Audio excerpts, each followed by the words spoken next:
we have a new terminology, two terminologies: power factor and wattless current. These are all derived from the phase angle. When we speak of power factor, we actually mean the cosine of the phase angle. So whenever you see the cosine of the phase angle, that's how we find the power factor. It's just simply the cosine of the phase angle. But wattless current is the component of alternating current that does not do any useful work in the circuit. Usually it's the component I sine theta. So the current sine theta, that's usually the useless component of current that produces no power in the circuit. So that's wattless current. So regarding to power in AC circuits, it's just like power in the DC circuits, only that this time is because if you remember the basics of reactance, impedance, and all that we have done before, but then power here will just be like the one in DC, only that we have to remember the resistance where you mean reactance, where you mean root mean square, where you mean peaks, and so ever how you may mean. No power is absorbed by either the inductor or capacitor. That's the first point to note, that the capacitor and the inductor does not produce any power. This is because whenever you are charging an inductor by passing a forward current, as according to the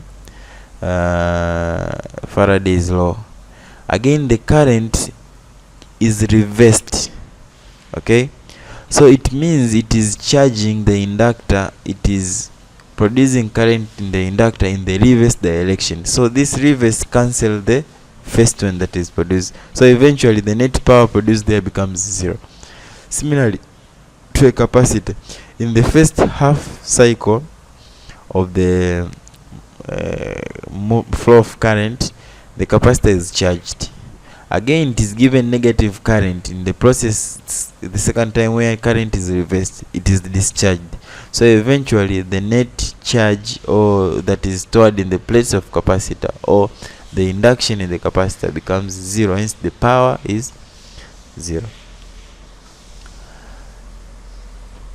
So we remain with only the resistor. So whenever you are dealing with the RLC circuits, power in the circuit is just power through the resistors. The capacitors, the inductors have no power as long as they are pure. But if they are not pure, if themselves have resistance, internal resistance, apart from the reactance, they might have internal resistance, then that's when they will produce power. But themselves as capacitors, as inductors, they don't produce or consume any power. So our basics are just the same like in DC. So there is nothing new here. You can just understand that P is equal to I square RMS times R. See, we can find other forms like the way we are doing, that power can be is equal to VI RMS whatsoever. See, so it's just the same things as we were doing earlier in DC. Again, you remember that formula of power is equal to V squared over R. I want you to be very, very, very, very, very careful. Okay? Very, very, very, very careful. Whenever we are dealing with voltages, this has no problem.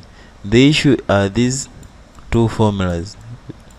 Okay, when it comes to AC, which voltage are you specifying?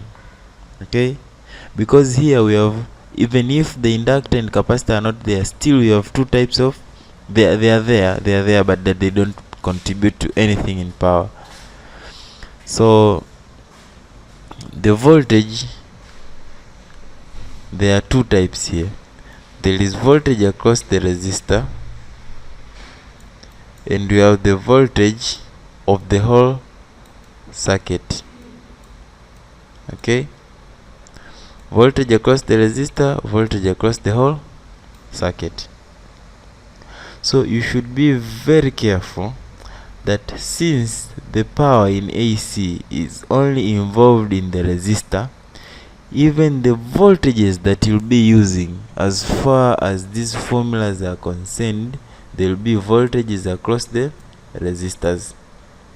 So for instance here, ndio maana umeona hapa kuna voltage of the resistor, root mean square, speed. Be very careful, very careful. Okay, again you can put this in terms of V R M S squared over R, but this V should be of the resistor. Okay, the voltage dropped in the resistor. However, you can change, instead of writing the voltage across the resistor, you want to use the voltage of the whole circuit. You can still do it. As far as we know from our phasor diagram, this is the voltage across the resistor, voltage of the whole circuit, voltage of the other inductors and capacitor. We know that from cos theta is equal to V of the resistor over V root mean square of the whole circuit. So we can just convert V of the resistor is equal to V of the root mean square circuit times cos theta. So whenever we have voltage across the resistor, we can replace with voltage of the whole circuit times cos theta. So here, instead of writing VRRMS, we can say that power is equal to current that passes in the circuit, doesn't matter because current is the same, times V of the whole circuit RMS times cos theta, if we don't want to use the voltage across the resistor. Similarly, in our equation here, instead of writing VR, we can replace with V of the whole circuit cos theta. So we have, if this is squared, even if you square this, it will be V of the whole circuit squared times cosine squared. That's why you see this thing here. As you can see, voltage of the whole circuit squared times cosine squared. So be very careful. What voltage are you using? Okay, yes. So we have an example. A choke coil takes current of 2.5 amperes when connected to 250 volts, 50 Hz supply, and consumes power of 400 watts. A choke coil is usually an inductor. Okay, a choke coil is usually an inductor. So the first thing we are required to find is to find the power factor. You remember that power factor is the value of cos theta. It's the value of cos theta. We are having power that it consumes here. So we can find any equation that will include cos theta and relation of power. So we can see that there is this equation here, as I said here, V of the whole circuit times cos theta. So as you can see here, power is given by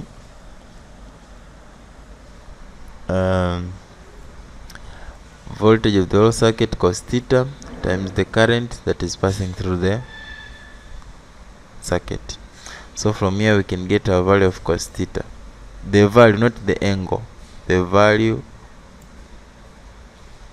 of cos theta. So from here we get our cos theta is 0.64. So find the resistance of the coil and inductance of the coil.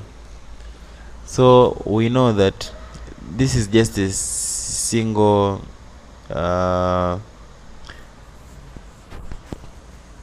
instrument in the circuit. This tells us, I said, a choke coil is an inductor coil, but from the look of the question, it means this coil haikuwa pure inductor, ilikuwa na resistance fulani, ndio maana kuna power. Otherwise kama kungekuwa na inductor peke yake kusingekuwa na power, lakini as long as kuna hii power, na tumesema power in AC circuit is only due to the resistance, it means kuna resistance, sio pure inductor hii.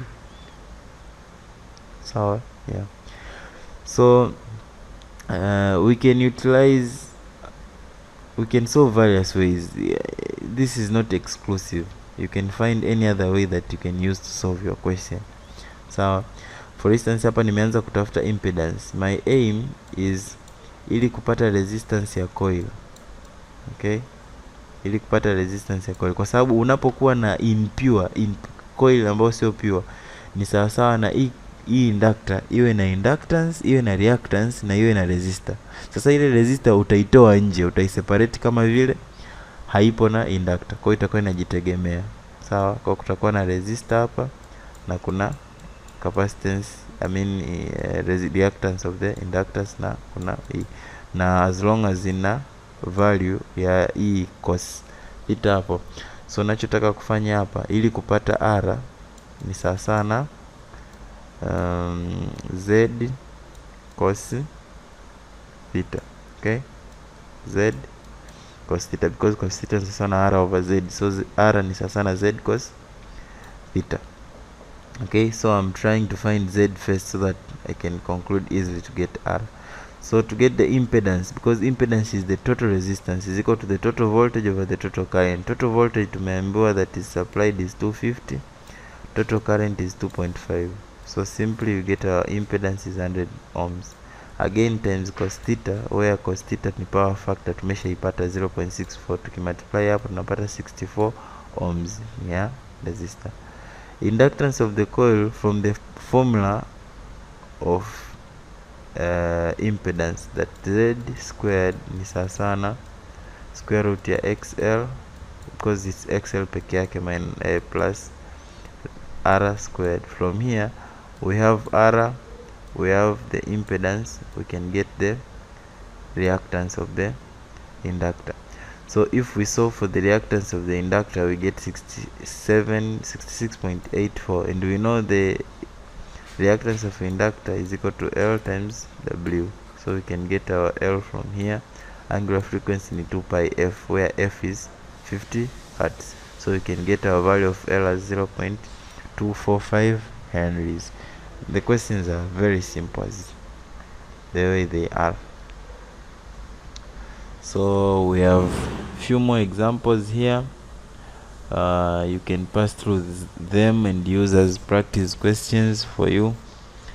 I believe that everything is well mentioned, well interpreted, so you can understand what is going on actually here. So you can pass through these questions and you can try to solve on your own to see if you get these answers. Then they will be good for your practice. Further questions for practice, you can have them as here, and the answers are given there. So should be good after solving all these questions here.